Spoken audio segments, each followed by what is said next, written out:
Guardian Radio, your station for up-to-the-minute news, intelligent, interactive, and engaging conversation. 96.9 FM.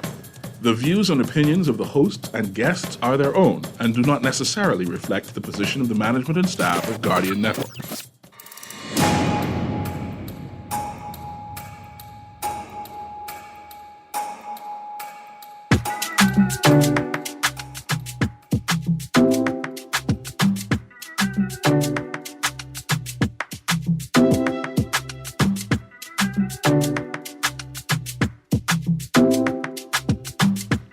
Good morning this morning. Welcome back. Guardian Radio 96.9 FM. It's Tuesday, the 23rd of January, 2024, and you are on the clock with Erin, Greene. On the clock, we have conversations that help us understand and navigate a rapidly changing Bahamas. It's a Tuesday. That means it's a World News Tuesday with Mark Palmer. And I'm throwing a question on the table. What are you willing to eat or not eat for the economic, health, and wealth of the country? What are you willing to eat and what are you willing to give up eating for the economic health and wealth of the country? Good morning, Mr. Palmer. Good morning, Erin. How you doing? I'm good. Let me run through a little housekeeping. Today is a Tuesday. That means we've got trivia questions, and then we're going to get into our discussion.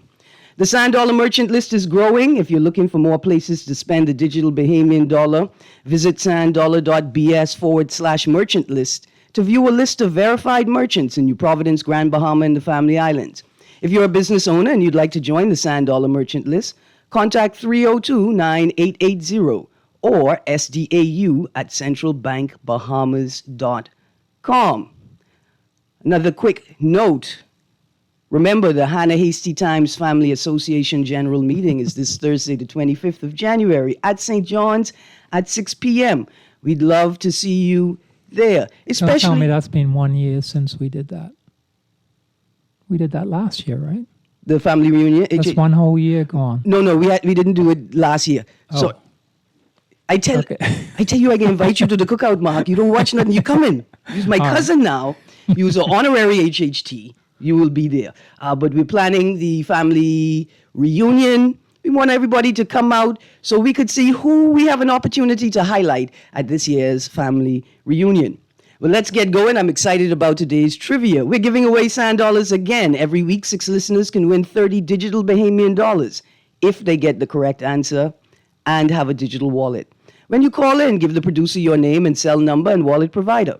Include wallet provider and custom name and texts. Download a digital wallet right now because every Tuesday and Thursday you can be a winner. Remember, to my texters, I need your wallet information in the answer for it to qualify as a correct answer. The numbers to call, 323-6232, 325-4316, 325-4259, 242-300-5720, and the text line powered by BTC 422-GR96. That's 422-4796. Here is the first question of the day. What brown fruit popular in the Bahamas was used to make chewing gum and used as a substitute for rubber? What brown fruit popular in the Bahamas was used to make chewing gum and as a substitute for rubber? 323-6232, 325-4316, 325-4259, 242-300-5720. For my Family Island residents, y'all can play as well. And the text line, 422-4796. That's 422-4796. Which popular brown fruit, very popular in the Bahamas, was used to make chewing gum and as a substitute for rubber? Producer, let's go to the phone line. Good morning, caller. Yes, good morning, Erin. Hi, you're calling to answer the trivia? Morning, it's a sapodilly? Yes, it is Sapodilla. Sapodilla. Thank you so much. Now, listen, I need you to hold the line and wait for the producer. I need you to give the producer your name, cell phone number, your wallet provider, and your wallet address if you have it on hand. You know what the sapodilli is called in the southern? Producer, you want to take that info? What's it You called? know, it's called chicle. Yes, Chicle. Yeah. That's how you pronounce remember the Chicle. gum chiclets. Yeah. Kind of interesting, isn't it? But we don't use the dilly for that no more, really. Let me tell you how British I am. You know, I always call it chicle, right? Because is it Chicle? I pronounce the CLE as kul, Yeah. but it's chicle. Right. Nice, very nice, Filet. like filet. You know what is nice? What? Have you ever been served a fillet of dilly paired with a fillet of mango, Ooh, nice. sprinkled What with about a little cheese to that, like a little sharp cheese in that mix? with some sweet? You know, when you make the bread and you think it could be savory, but it's Bahamian Island bread and it's sweet. With some sweet island bread sliced with a sousson of buttered salt. I just had my salted breakfast, butter. but you made me hungry again. See, if my wife's a francophone. If I said fillet, I would get hell. She give you You proper. know that T is silent, right? I mean, how I can know it there if it's silent? This is what the little children say. How will I know it's there if it's silent? Exactly. Let's go to the second trivia question of the day. Producer, let's take these callers quickly to clear the line. Good morning, caller. Caller, you gone? Good. Let's clear the next one.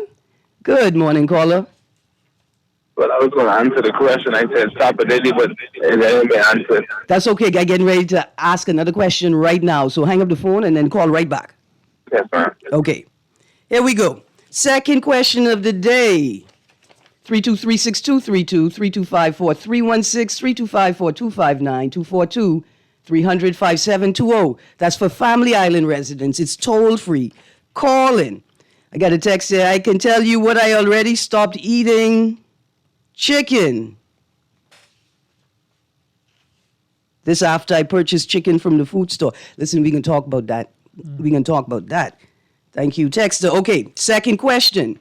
What funky winter fruit can replace eggs in vegan pastry? What funky winter fruit can replace eggs in vegan pastry? Second question of the day. Second question of the day. What funky winter fruit can replace eggs in vegan pastry? Mr. Palmer. Yes, ma'am. I got a winner on the text line, but again, the numbers to call 323-6232, 325-4316, 325-4259, 242-300-5720 for Family Island residents. Text line 422-4796. So somebody got that right already? Somebody got it right via text. That Producer, ain't let's easy. go to the Right, phone okay. line. I got it. Good morning, caller. Good morning. How you doing? I'm good, thank you. Good. Is the answer eggplant? No. No?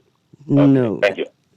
However, I will say that you can make a vegan mayonnaise with eggplant. Did you know that? No, I didn't know that. Now we know eggplant is one of the most versatile fruit masquerading as a vegetable that we have. Did you know you could make vegan cheesy mozzarella sticks with eggplant? No, now I know. There you go. Thank you very I'll much try it. for calling. But you could Thank you. find the answer and call back potentially. Thank you very much for calling in. Again, the question, what funky winter fruit can replace eggs in vegan pastry? Like I said, I got an answer by text. Let's go to the phone line. Producer. Good morning, caller. Hello. Hi, good morning. Good morning. I'm calling in reference to the question Erin just asked. Yes, ma'am, this is Erin. What is Erin is canistel. canistil? Canistel. Which It's question? a fruit. I don't know how you call it in English. It's a fruit. They have it a lot on Sales Road, on top of the hill, and on Eastern Road. When you make a pasty,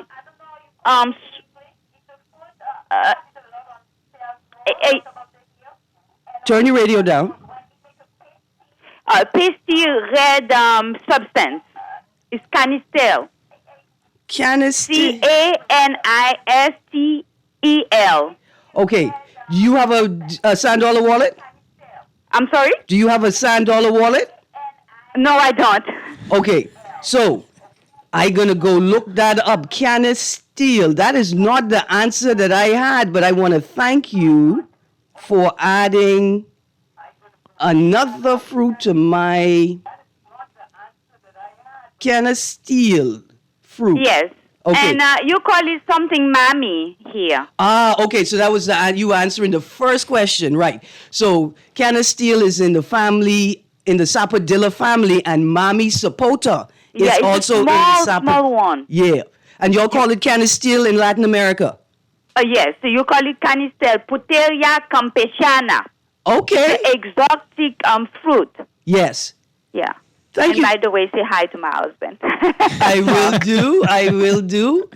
Good morning, sir. Yeah. Thank you very much. So you see, I didn't tell her nothing, right? Right. She didn't. If she came up with the right answer, I'd be in trouble, right? Yeah, there you go. Yeah. Thank God. But look Hallelujah. here. Canistel is a Latin name for fruit in the sapota family. Mm-hmm. Mammy sapota is a big cousin to our sapodilla. Yeah. Sapodilla in this region over the last couple hundreds of years, there have been billions of sapodilla trees between, I think, Georgia is the upper limit temperature-wise, all the way through South America below Brazil.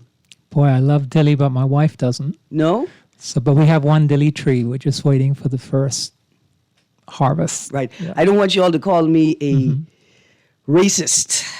I have a dilly tree, and it's the only type of dilly that I eat. And the flesh is the lightest, right? It has a much lighter brown flesh and firmer than most other dilly varieties. It's the only one I eat. I call it the white dilly. I don't know the name. I just don't know the name. Okay, so we've got an answer for our second trivia question. What funky winter fruit can replace eggs in vegan pastry? It's juju. It's juju. Juju is the funky winter fruit. Juju is a hybrid apple. So you can make an apple sauce with juju, and then in vegan recipes where you replace your egg with applesauce, you can use crushed, pureed juju, meat, flesh, to make your pastries. Interesting. I also had another answer that I would have accepted for that, which is a winter pear. Yeah. Because you can also replace eggs in a cookie recipe with avocado or a cake recipe. Yeah, I didn't know that, but I know it's very creamy. Very creamy, right? Yeah, Yeah. absolutely. Okay, Mark, I want to throw out the third question of the day. Third question of the day. What is the Guinness World Records 2023 hottest chili pepper? Which chili pepper did the Guinness World Records mark as the hottest pepper for 2023? What is the 2023, the world's hottest chili pepper for 2023 according to Guinness World? My question is why? Why you can't even eat that stuff, right? Right. My You question can't is, even put it in your food. how do you test it? How do you test Yeah. it, right? The heat levels. Let's go to the phone line. Good morning, caller. Yes, it's California Reaper. Ooh. You said what type of Reaper? California Reaper. No, it is not the California Reaper, but keep going. Keep going. It's it's Guinness World Book Records 20. Turn down the radio for me. 2023 hottest chili pepper. I found this because I'm looking for Bahamian fruit, things popular here.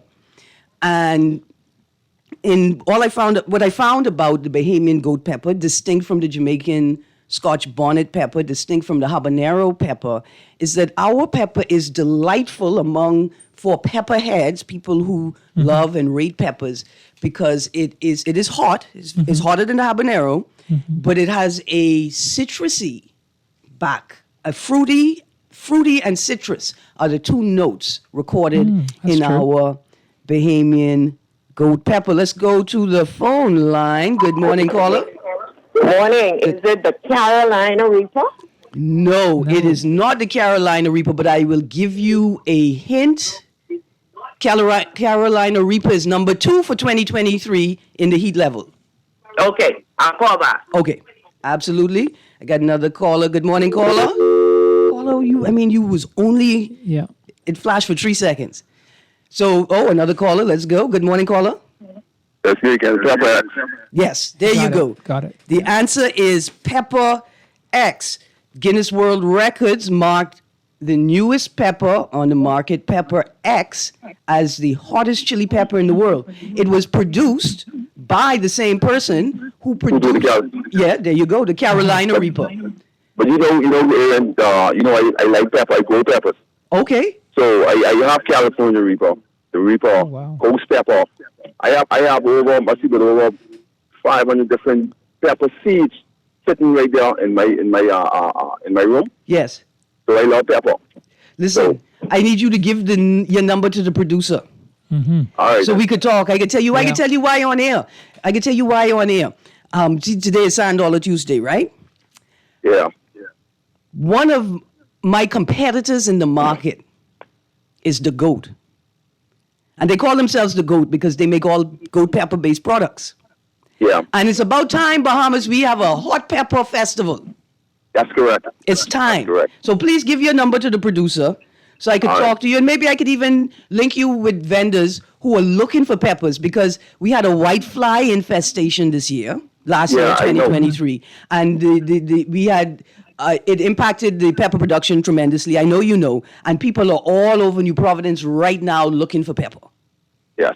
And this the year now because I started to plant a lot of peppers now. Okay. From early. Nice. All right, then. Absolutely. Don't go nowhere. Producer, take his information for me, please.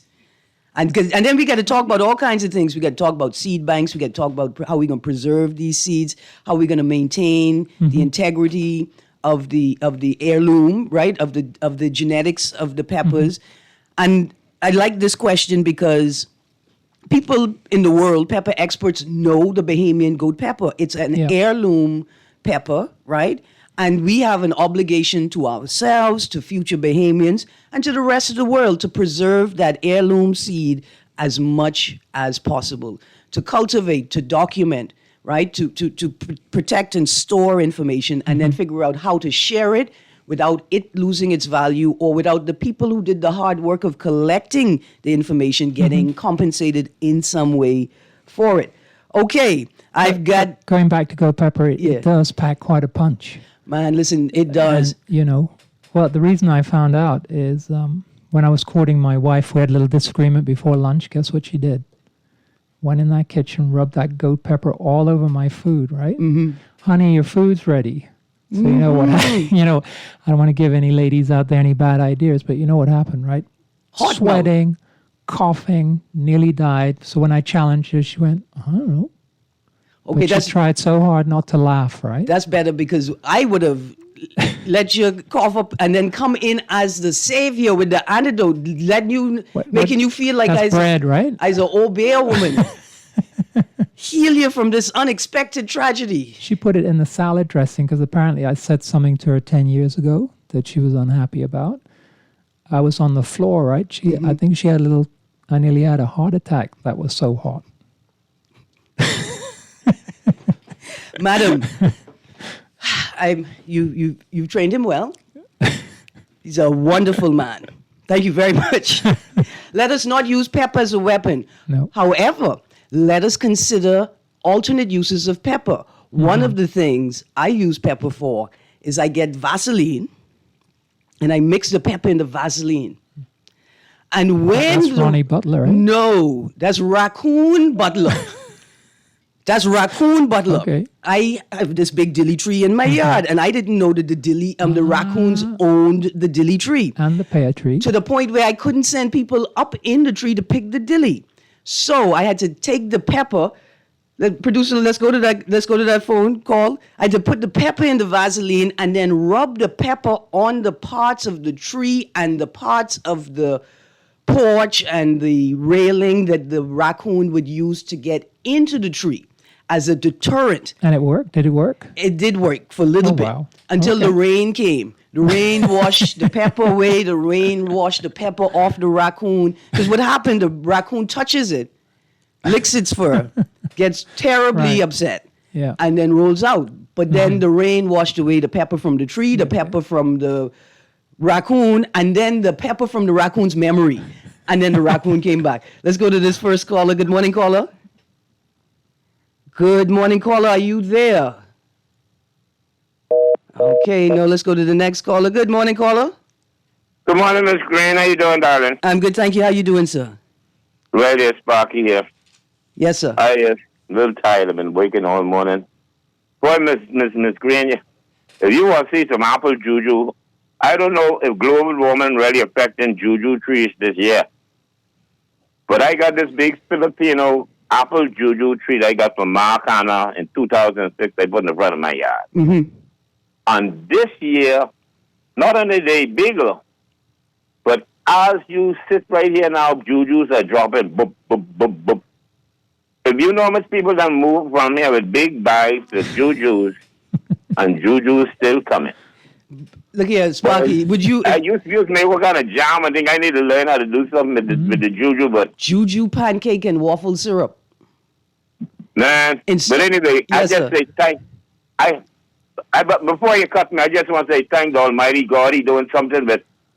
I tell all my neighbors, don't plant what you can't eat. Yeah. Because that's... Crabgrass, bougainvillea, and all them hibiscus and all that kind of thing. No. I know you can make hibiscus tea. And medicine. And bougainvillea tea is good for menstrual health and menstrual cramp regulation. Hibiscus. Go on. You know what I learned also, Miss Greene? Yes. When you see animals eating certain things, what we call weeds, like shepherd needle and things, mm-hmm. If you see animals eating them, they're good for you too. Absolutely. Nature tells us what is good for our body, Absolutely. In fact, and a lot of people, they just weed them up and throw them in the bush. They don't understand. You can make good teas of the shepherd needle leaves. But before I go, I'm still trying to start the farm down there. Mm-hmm. I got all the stuff to get down there to start planting. But before I go, I just want to say a shout out to a special young lady. I know it ain't Friday Sports Day. A young lady by the name of Victoria Sandy from the family of Victor and Clarice Sandy. This young girl is 11 years old. She is running marathons with the seniors and winning in her category. She's playing soccer and bringing home trophies. She's swimming and bringing home trophies. She's running the 400 meters and shattering meet records. Okay. 11 years old, going to Catholic St. Thomas More. Little Miss Victoria Sandy, barring any injuries or any side traction, but I think she got a good family makeup. She could be good. She's also 4 point in school. Oh, excellent. Wow. Nice balance. Look at, she's playing tennis, she's swimming, she's playing soccer, she's running marathons and 400 and winning and bringing home trophies and everything. Thank you, Sparky. We got to keep our eyes on this young girl. And the Minister of Youth, Sports and Culture, keep your eye on a future gold medalist in the Bahamas coming up. Thank you, Sparky. I want to say thank you very much. I want to say congratulations to Victoria Sandy, first of all, and to Mr. and Mrs. Victor Sandy for what you have been able to create for her. Also, Sparky, how big them juju is? You think the shot spotter could hear them when they drop? You think the shot spotter could hear them when they drop? Also, climate change is affecting juju, because I walked past a juju tree this Saturday and the blossoms were just coming out on that juju tree, even though most juju trees are already putting out fruit or dropping the majority of its fruit. It's very interesting. Okay, I got a text that said crabgrass is edible. All grains are grass. You have to let it grow for like 6 weeks and harvest the seeds. In fact, in the conversation about food security, I think we've only just touched the surface, right? And that's why I asked the question this morning, what are you willing to eat or not eat for the economic health and wealth of the country? And I didn't say your personal health and wealth, because I see y'all be out here eating all kinds of things, right? But for the economic health and wealth of the country, what are we prepared to eat and prepared to not eat? countries all over the world are currently and actively engaged in this conversation as we speak. So, producer, I want to go to a break. When we get back from the break, we're going to focus on that question. What are you willing to eat or not eat for the economic health and wellness of the country? A bit about food security. But let me just start it. Farmers in Romania, France, and Germany continue road convoy protests in Europe.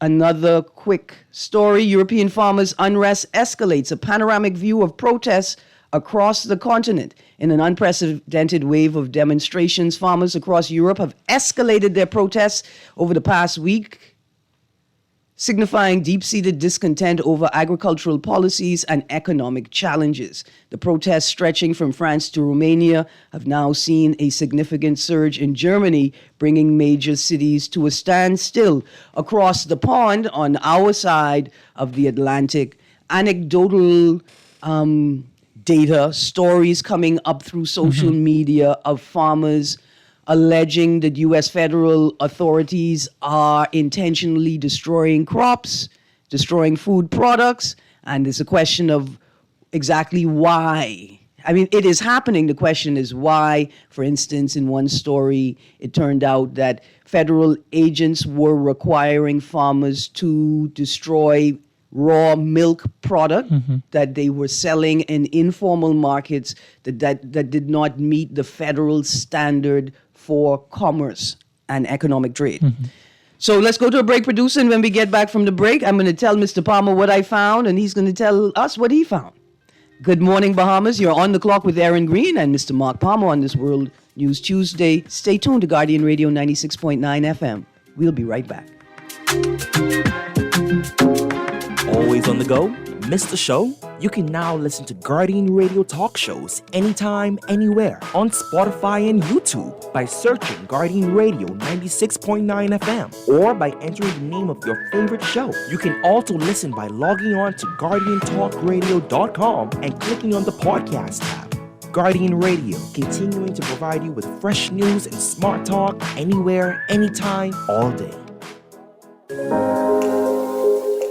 Love the show? Want to give your support? Become a sponsor today. Call 302-2300 for our rates and packages. That's 302-2300. Become a sponsor on Guardian Radio 96.9 FM. Fresh news, smart talk, all day. This is Guardian Radio 96.9 FM. Fresh news, smart talk, all day.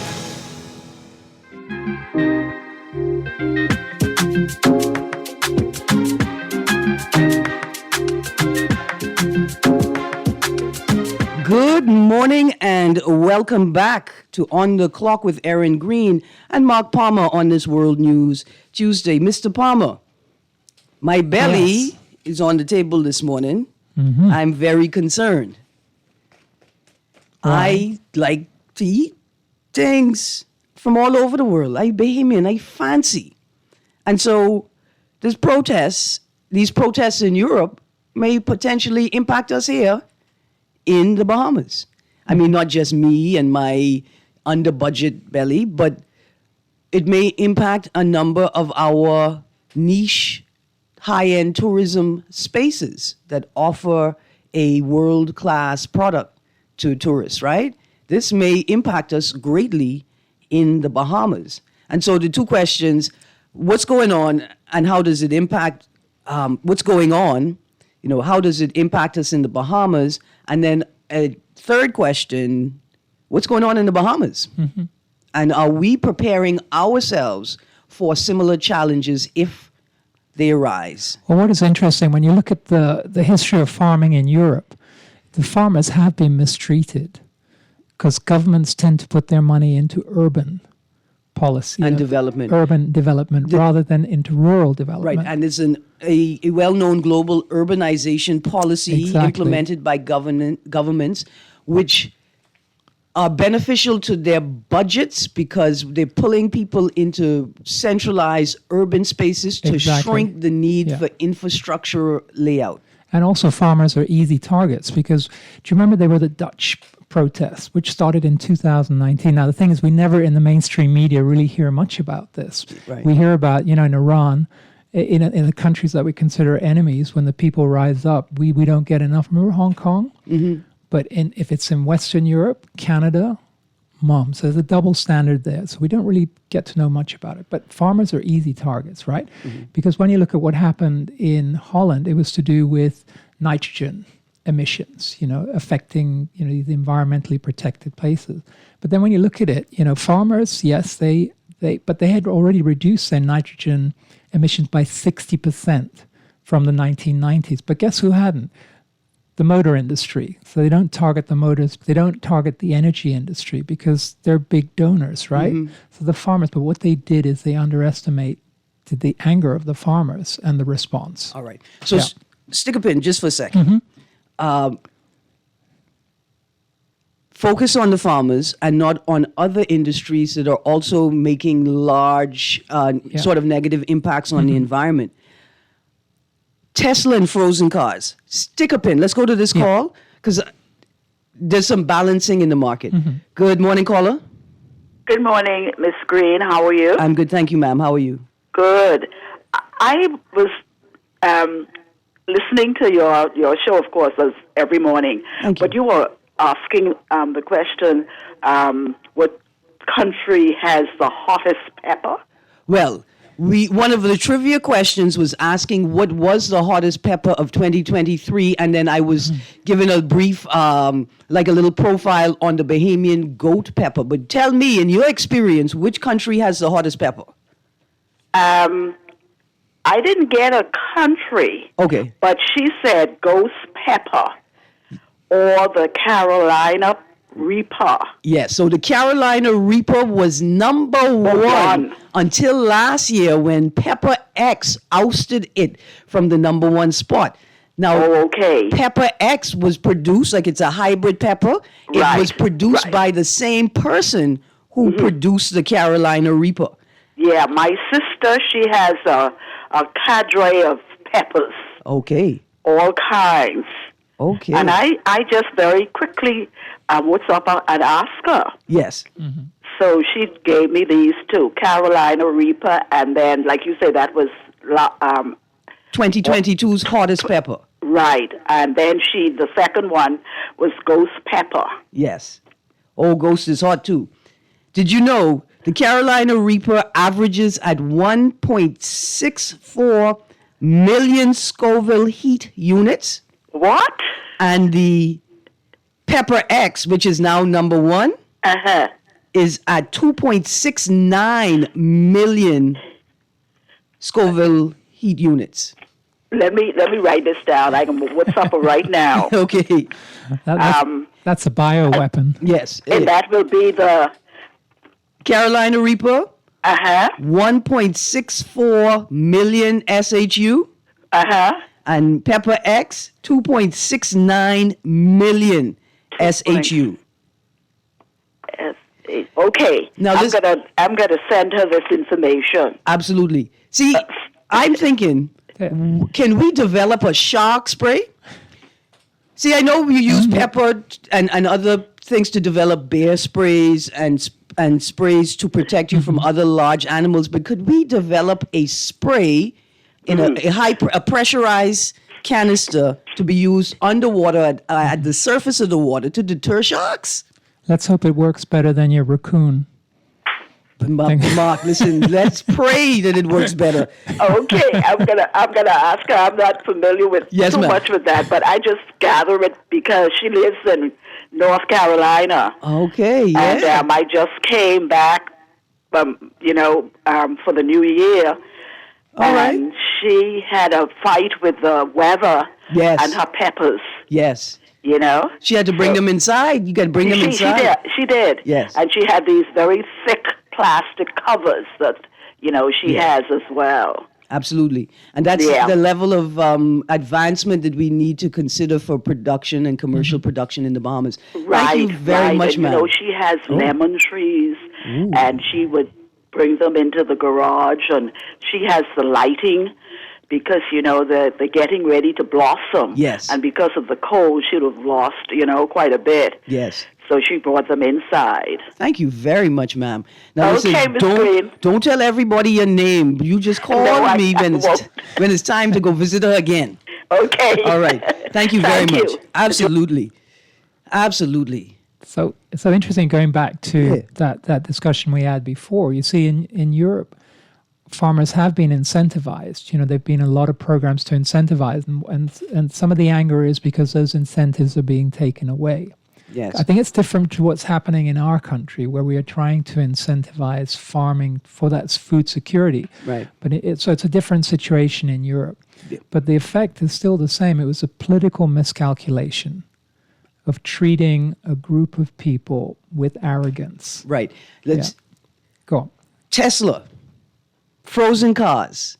Mm-hmm. As European countries begin shifting from fossil fuel to solarized energy production EVs, and electric cars, we had this big problem with the freeze. Mm-hmm. A number of Tesla cars stopped working in the extreme cold. And so those countries now had to get back to the table immediately and say, hey, this shift of energy and environmental concerns over here is not working. And so we may need to go back to the farmers now and put more pressure on them because they seem to be the ones who can shift and limit and moderate more quickly. But that doesn't take into account the real needs of the humans they feed and the animals they feed. Mm-hmm. Let's go to this caller, Mark. Good morning, caller. Morning, Erin, and good morning, Mark. Morning. Morning.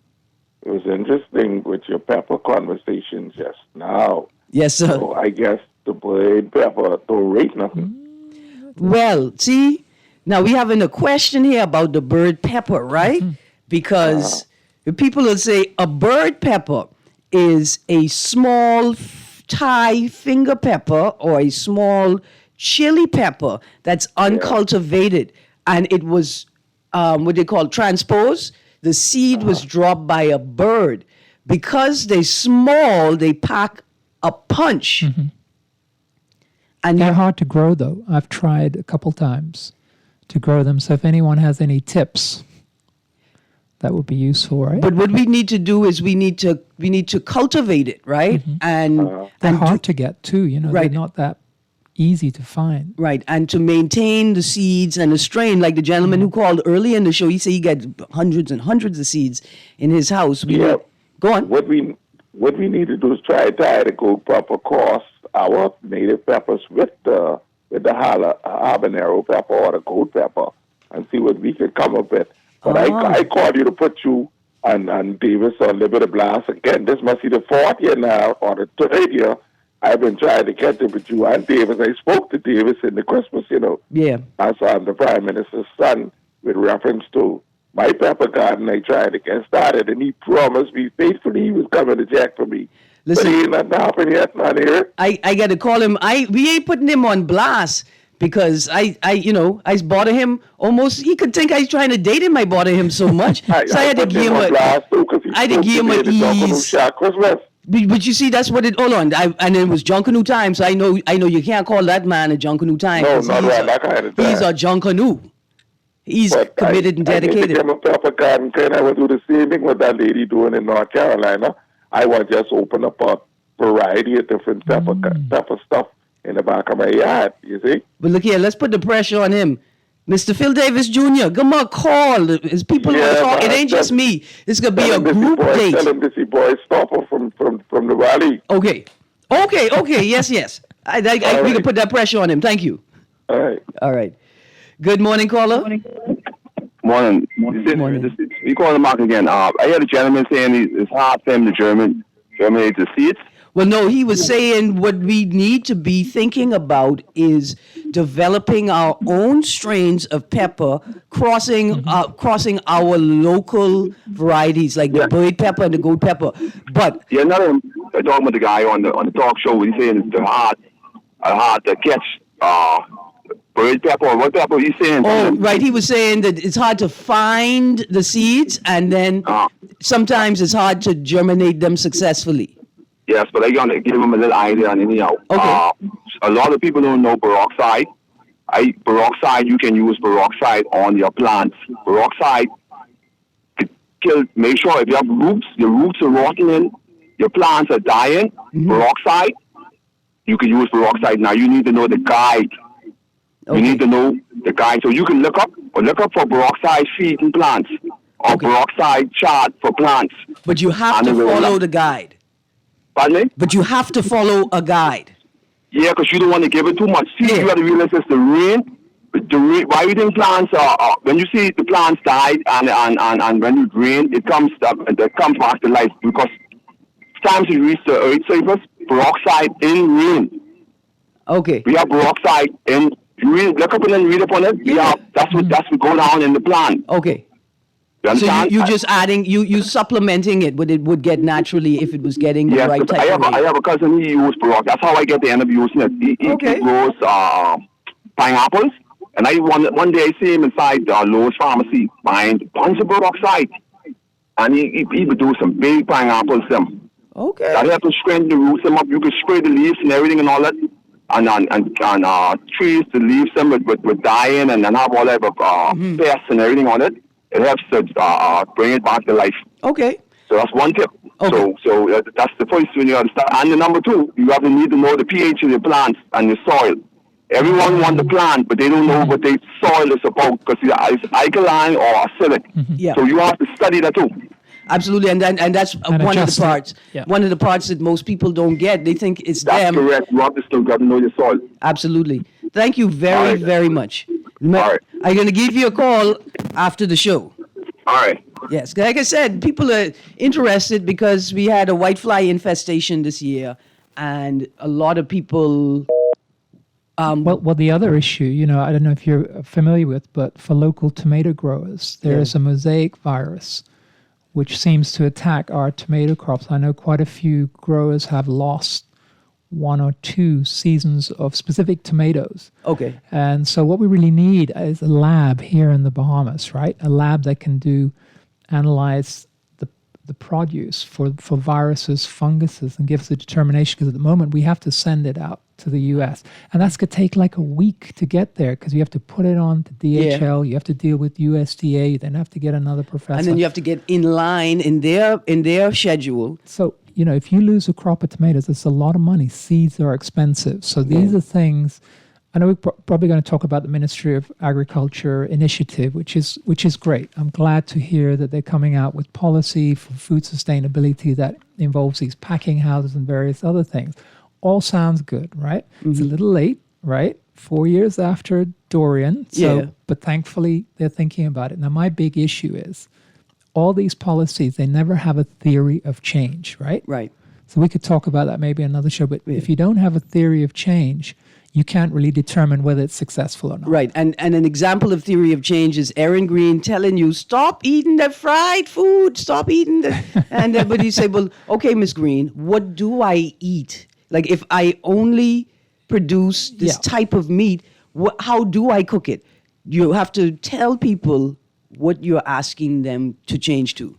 Yeah, so basically what the theory of change says is if we do these activities and use these resources, we're going to get these outputs. These are the things that we can see at the end of it. But also there's going to be changes in behavior outcomes, short-term, medium-term, and then you create some key performance indicators that you can test. If every government department did a theory of change, like for crime, recidivism, instead of coming out with the policy, we don't even know if it's ever going to be successful. Yeah. So and crime. You talk about crime the other day. It's very complex.